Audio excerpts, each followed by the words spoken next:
You didn't accidentally just click on this video, because nobody clicks on a video that is talking about how to start a recruitment business until you've actually got some sort of intention on whether you actually want to start or not. So I'm going to assume that you have.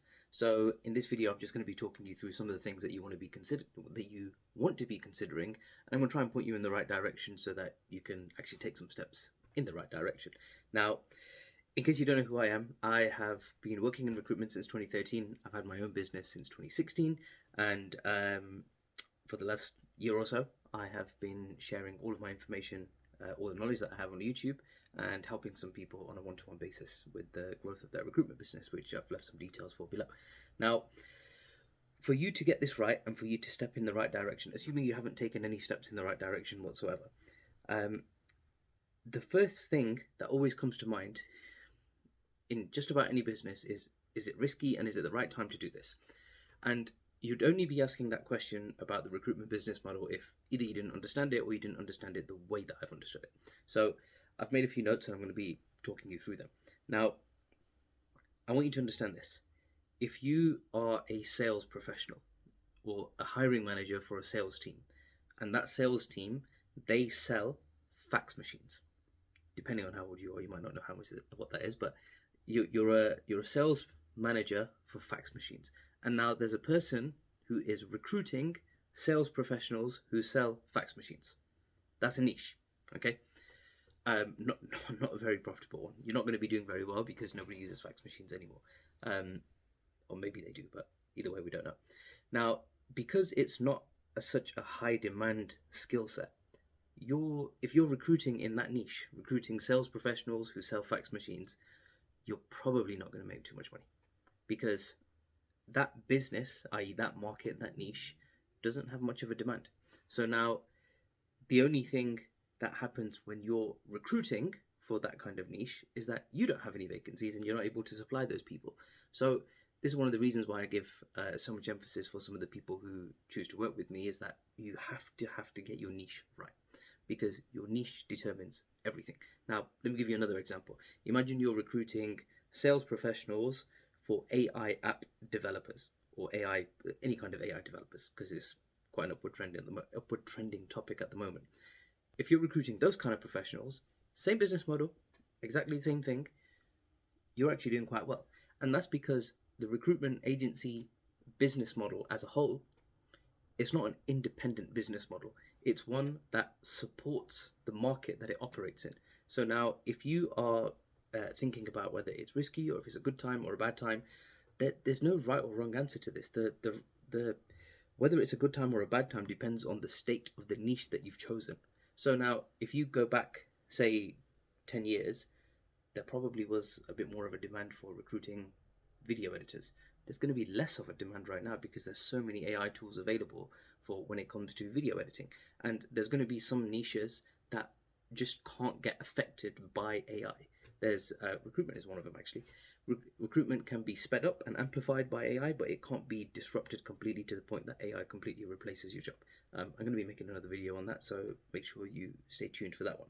So now, if you are considering this move, just make sure you pick a good niche, because your niche determines everything. And niche is determined by the type of jobs that you recruit, but also the location that you pick as well.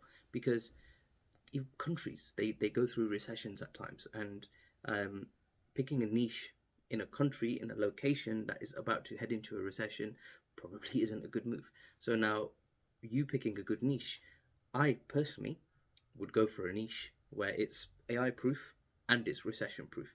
And when you consider these two things together, guess what? You're going to be doing well regardless of whether the times are good or bad or ugly compared to many others in the same place. So now, moving on, some of the key steps that you need to be taking. I've already mentioned niche is by far the most important one. You want to be getting some base level branding in place. And what that means is LinkedIn profile and a website. That's literally all you need. It doesn't need to be flashy. You don't have to spend thousands on this. I've made another YouTube video where I explain how to build one using AI in literally a few minutes, and a similar kind of thing for your LinkedIn profile, because you're primarily selling business to business services, and LinkedIn is going to be your primary source. Don't need an Instagram page, don't need a TikTok page, don't even need a YouTube channel. I'm just sharing this from experience because We still don't use any of the other platforms. Well, we do a little bit. We play around with them, but our primary source is still LinkedIn. So get some base level branding in place. And if you are going to start an agency today, just please don't do everything manually. Like, use some automation and AI tools, because they're going to help speed up the pace at which you can get everything done. If you are planning on starting an agency today where everything is focused around cold calling and manual outreach and manually messaging people and manually sending emails, then it's just going to be really slow. And yeah, you'll get there. I mean, that's how we started back in 2016, but you're just not going to be able to compete with somebody else who's operating in the same niche and using a load of good tech stack. So that's that bit. Now, I want to touch on this thing because there's a few common reasons why, in my view and in my experience, why some beginners might fall short or don't do so well in a recruitment business model, or where they struggle the most. And the hardest thing, in my knowledge and my experience, is for beginners is patience. And that is because if you consider other business models, take for example ecom, or I'm just going to go with ecom for now. If you take ecom on one side and you take building a rocket ship on the other side. Now, the rocket ship, if you are building rockets, you've got a really long sales cycle. Like, it's years worth of research, years worth of building. Then you got to find your customers, and then there's a lot of expenditure in there anyway. Ecom, on the other hand, is a very short sales cycle. You get a product, launch it, run ads to it, and then off you go. Like, you could be making money tomorrow. Now, here's the thing. Everybody always says AI has changed the game. Everyone says instant gratification is the destroyer of success. Something to that effect. Okay. So why does everybody just pick for the business models where there's a really short sales cycle? Like, there's loads and loads and loads of competition when you've got a really short sales cycle. So when you consider social media marketing, ecom, all of these other online agency kind of models, there's just so much competition because it's such a short sales cycle. Everybody wants to collect cash as quickly and fast as you possibly can. That doesn't mean you can't make money quickly in recruitment. It just means that it's just a little bit longer, not as much as a rocket ship, but just a little bit more, in the sense that it's very possible to make a placement in your first 30 days. However, it's very unlikely that you're probably going to make one in your first week, even though I did that when I started my own business. And with due respect, I already had 3 years worth of experience in recruitment when I started it. So I already knew what I was doing and where I was looking. So that worked in my favor. If you're starting without that experience, if you have that experience, that you've got an advantage. But if you're starting without any experience whatsoever, 30 to 90 days in that window is very realistic to get your first placement, if not quicker, and then start building volume from there on.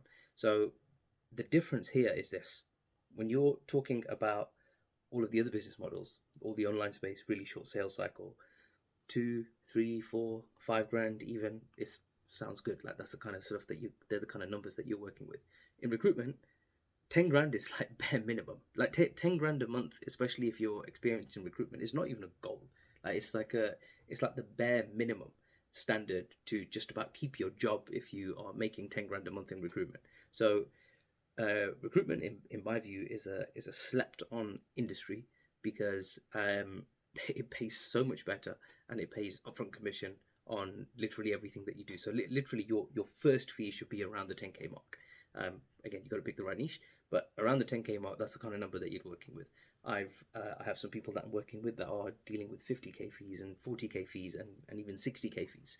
So you could literally one placement, any one of those numbers, it changes the trajectory of your entire business. And if you're patient enough to wait 30, 60, 90 days for that to happen, then guess what? The second one's going to come through even quicker, because now you know how to do it. So patience is one of the biggest pitfalls that I see. And the other one is being reluctant to take advice from anybody who's got the experience and knowledge in that space. And when you consider those two things together, like, you're impatient, I don't know who's watching this video, so I don't know if you specifically are impatient, but I'm just giving you the pitfalls. If somebody's impatient, they want to they want next day delivery, like Amazon Prime service when it comes to making placements, and they don't want to take advice from somebody who's actually done it. Recipe for disaster there. Like it's just going to be 5 times harder just by doing that. So if you want some quick steps, quick tips when it comes to becoming successful as quickly as possibly as you can, is number one, do as much research as you possibly can. If you check out it should be the featured video on my YouTube channel after you've watched this one. I break down the full entire recruitment agency model. That's if you don't completely understand what recruitment is, but understand recruitment, understand how technology can be applied, pick the right niche. Those 3 pillars should be your absolute foundational pillars when it comes to kicking off your recruitment business. So if there's one thing that you want to avoid, that is over researching into the technology without finding a use case for it. And this is something that I've been through as well, and that is that there's so many tools that are now available, so many different software products, and when you're researching, that research becomes absolutely endless, and because you don't know where to stop, you end up in this place of paralysis by analysis. And this doesn't just apply to tech, but it also applies to all the other components in your business. There's a lot of overthinking that happens, certainly for beginners in the recruitment space.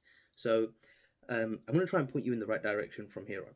Now, if you are absolutely brand new into recruitment, you have no idea how to actually make money, go and check out all the videos. Like I started this YouTube channel before I offered any kind of mentoring or transformation type service.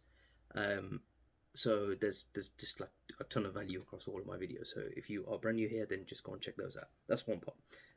Number 2 is if you are at the point where you're like literally ready, you know what you've got to do, you know how to get it going.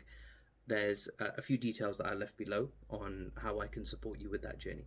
Now, there's a few options on how we can work together. It's it's not essential that you do. I'm just here to offer you some advice. I've compiled everything and put everything together in one place for you. So that's that part of it. So considering all of these things, from here on, you should be directionally correct. If you go on, do the things that I've just mentioned, you will be directionally correct. You will increase the probability of you seeing success in your business. And I look forward to hearing from you in the comments when you do achieve those levels of success. So that's all from me. That's all from me for now. Look forward to seeing you in the next video.